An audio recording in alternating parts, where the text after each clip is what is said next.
KPBS On Demand is supported by UC San Diego's Art Power, presenting cellist Joshua Roman, performing from his album Immunity, alongside music by J.S. Bach and more. Sunday, June 22nd at UC San Diego's Epstein Family Amphitheater. Reserve your tickets at artpower.ucsd.edu. Good morning, I'm Debbie Cruz. It's Friday, May 26. A probe into a Navy SEAL's death shows multiple failures led to a number of trainees being put at risk. More on that next, but first, let's do the headlines. An outside report has found major flaws in the way the Cal State system handles sexual harassment and discrimination complaints. The report found that the CSU system lacks the resources to handle the complaints, and that the Chancellor's office doesn't track sexual harassment and misconduct cases across the system. The findings also revealed a low number of investigations into complaints, and most investigations had no formal resolution. If you're planning to travel this holiday weekend, airport officials suggest planning ahead. Airport officials say they've seen a 12% increase in passengers this year compared to last year, and now the start of the busy summer travel season is here. Terminal 1 construction is causing extra congestion at the airport and on some nearby roads. It's also limiting parking at the airport. The airport authority suggests arriving at the airport early and making parking reservations or getting dropped off or using a ride-share service. Also this weekend, CHP officers will be on the lookout for drivers under the influence. They made nearly 900 DUI arrests in the state over Memorial Day weekend last year. During the 3-day period, 45 people were killed in traffic crashes statewide. That's a nearly 30% increase from the same weekend in 2021. The CHP's annual maximum enforcement period will begin today at 6 p.m. and run through 11:59 p.m. on Monday. From KPBS, you're listening to San Diego News Now. Stay with me for more of the local news you need.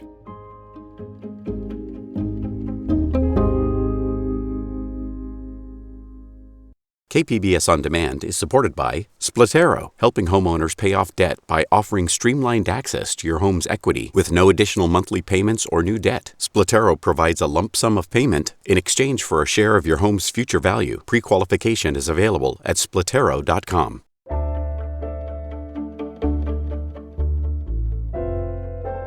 More than 15 months after a Navy SEAL candidate died during training at Naval Base Coronado, an investigation says multiple failures led to a number of trainees being put at high risk of serious injury, including undetected use of performance-enhancing drugs among sailors.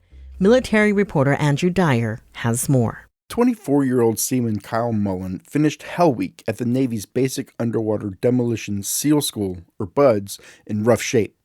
Hours after successfully finishing the 5.5-day training, he was found unresponsive in his barracks room. An hour and a half later, he was pronounced dead at Sharp Coronado Hospital.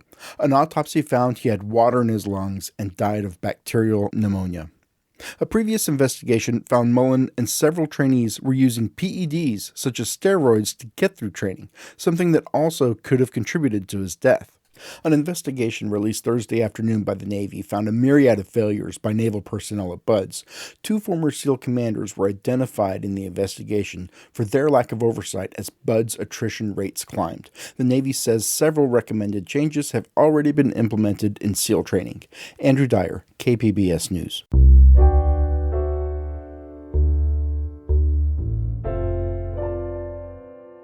The Convoy Street corridor in Kearny Mesa is known as the heart of the AAPI community in San Diego.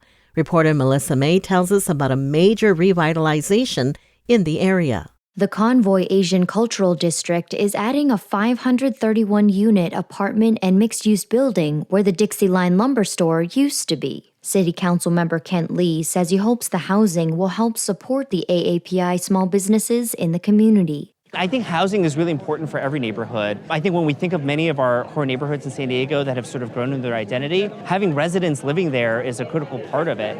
Along with housing, the 3.4 miles of roads in the district are going to be completely repaired, and a convoy parking district will be built. All of these improvements are part of the Kearny Mesa Community Plan that is helping to transform the area from a business focus into a community where people will live, work, and play. Melissa May, KPBS News. Kuumba Fest is a celebration of Black American culture. It will be held in San Diego's newly formed Black Arts and Culture District for the first time this weekend. Reporter Katie Heisen looked into its significance. 10 children file into the office of Rancho Mission Trails Apartments to rehearse their play for this year's Kuumba Fest. 5, 6, 7, 8.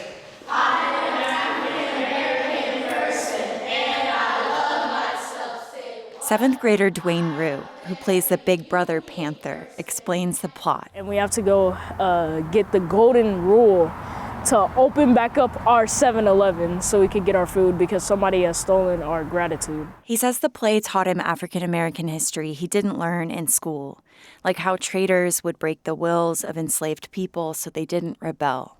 I feel like my teachers, my history teachers, they wouldn't really tell me that. They probably think, oh, he's not going to do anything with that information. Second grader Langston Coleman plays Dwayne's little brother Panther. I'm nervous and excited. The script gets into some pretty high-level themes, but Langston doesn't let hard words stop him. Low-level consciousness. And he gets help from the older students, like 11th grader Dorcas and Duma. Our beloved, you must push your differences aside. Dorcas has been participating in Kuumba Fest since 5th grade. She says it offered her belonging after she immigrated from East Africa. It's like, oh my gosh, you're my people. I want to be surrounded by you and stuff like that. And so at first it was hard for me because I didn't see that space. But then once I was like, oh my gosh, you guys are actually here. The performances even include Swahili, which Dorcas speaks. We have self-determination, kujichagulia. The children are embracing the motto of the festival, Kujichagulia, self-determination. For years, Kuumba Fest was held downtown. This year, it's moving to the newly formed Black Arts and Culture District, which stretches from 61st to 69th Street on Imperial Avenue, including landmarks like the trolley tracks, Imperial Barber Shop, graffiti gardens, and the Boys and Girls Club. It's the culmination of more than 30 years of advocacy, and it offers the community an antidote to negative portrayals of Black Americans, says Kuumba Fest founder DeHaan Blevins. When young people leave, they're not saying, "Ooh, I'm gonna be Superman, I'm gonna be Batman." When they're playing, they incorporate Imhotep, Shaka Zulu, Nzinga. And Blevins says the district combats the myth of Southeast San Diego, which was created through redlining and systemic racism. Instead of saying Encanto, Emerald Hills, Webster, Valencia Park, Skyline, we were relegated to just being Southeast. And the more we were relegated to that, the more the politicians began to believe in that, the more the media, I don't care what community would happen, and the media would say in Southeast San Diego there was a drive-by. He's been leading a charge to end that. We had a casket called Southeast and did a funeral service to end that negativity and that negative vibe. And so now we're rebranding. There are places to celebrate cultures in historic neighborhoods across San Diego, like Little Italy and Chicano Park. Why was an area where Black people lived, as Blevins asks, called the Hood? Blevins says they'd been pushing for a Black Arts and Culture District since the 90s, but the city never approved it until after the movements that followed George Floyd's murder. He sees holding Kuumba Fest in the new district as a way to change the city's relationship with these neighborhoods. Our art, our culture, our music, our dance, our expression, when we do events that showcases that, everybody comes. For free this weekend, the entire community is invited to the Black Arts and Culture District to witness concerts, dancing, theater, and the embodiment of decades of Kujichagulia. Katie Heisen, KPBS News. Coming up, we have you covered with some plans for the holiday weekend. We'll have that and more just after the break.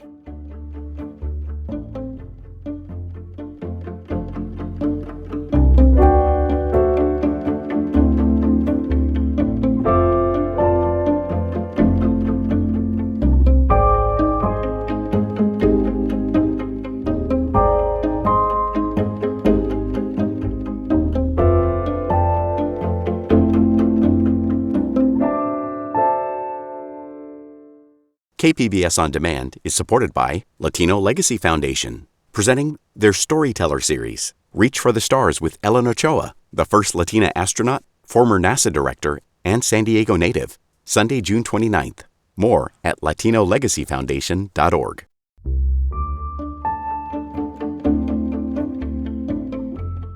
My colleague Jade Hindman spoke with arts producer Julia Dixon-Evans about her suggestions on a few music events to check out this weekend. Well, let's start with the North Park Music Festival. It comes to North Park and the little mini park. It's this weekend, a 2-day festival. So there's a lot of bands. It's pretty indie and rock heavy. Headlining Saturday is a band called Mr. Tube and the Flying Objects. It's a project from Paul Jenkins, he's famous for bands like 3 Mile Pilot and the Black Heart Procession. So some of those big, iconic San Diego indie bands from the 90s. And then headlining on Sunday is a band called L1011, also playing our Wild Wild Wets, Dead Feather Moon, and this LA singer, Kate Clover. I love her sort of punk energy.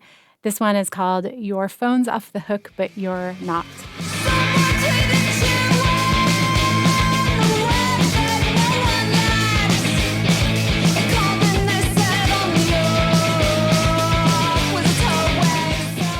Advance tickets for the North Park Music Festival are $45 each day, which makes the 2-day pass a pretty good deal at $60. And here's a different musical performance. The San Diego Symphony is doing a special concert this weekend at the Shell to close out their current season. And it involves Venezuelan folklore and some visual elements like costumes, video, light, and film. What do you know, Julia? So they're performing work by 2 Venezuelan composers. There's Evencio Castellanos and Antonio Estevez. And this right here is Estevez's Cantata Criolla, which was written in 1954.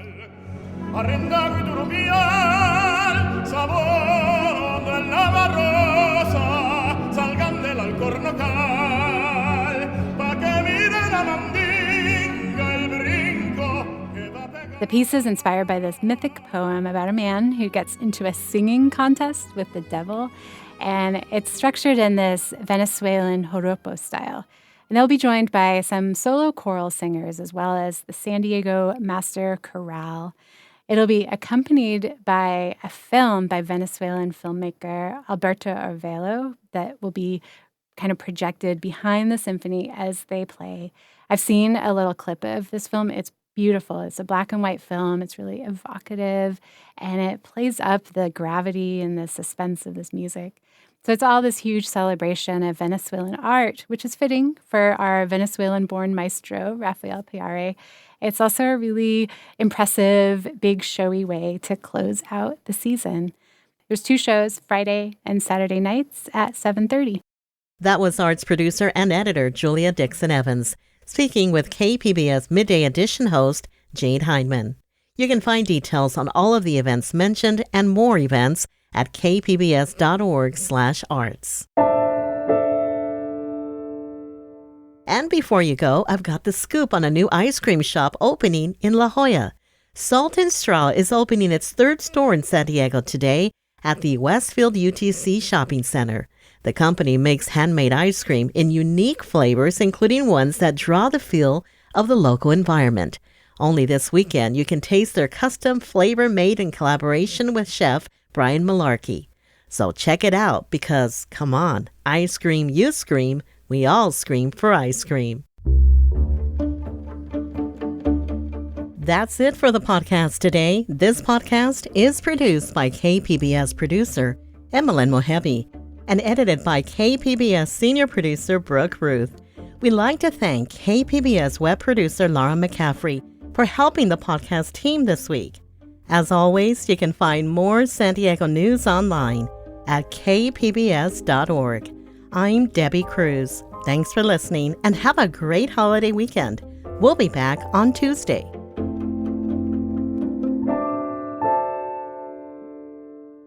KPBS On Demand is supported by the San Diego County Toyota dealers, presenting a new 2025 Tundra designed to combine performance and comfort with up to 437 horsepower and 10-speed automatic transmission. See your Toyota dealer. The San Diego County Toyota dealers. We make it easy.